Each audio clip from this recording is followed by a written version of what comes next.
Salamat po. Wala si Basha eh. Hindi niya sinabi na dadaan ka. Tito Hener, tanggap niyo na po.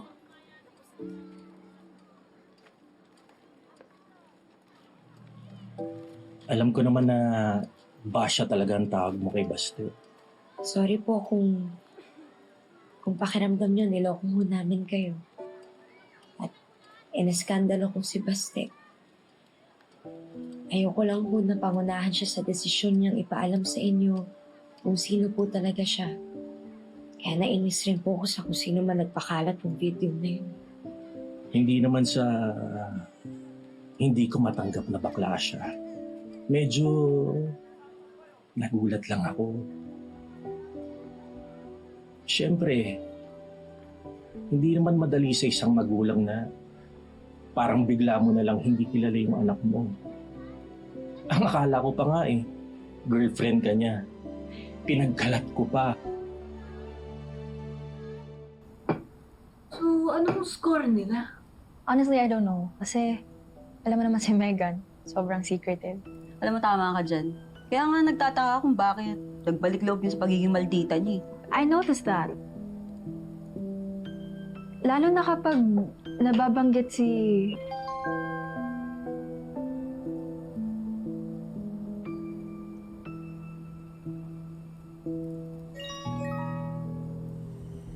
Oh, shoot! Nyari? Kaya?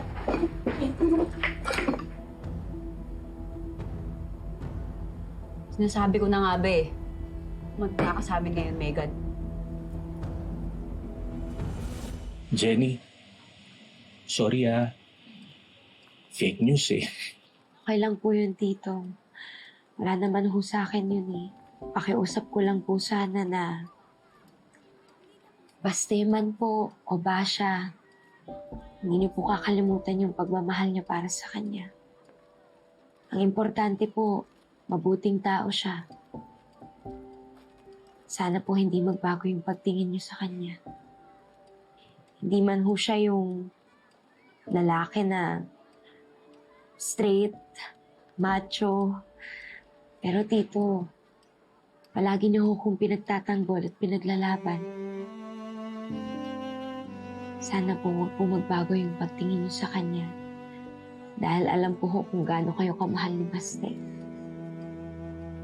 Hindi man ho ako yung girlfriend niya, pero best friend niya po ako. At proud na proud po ako to.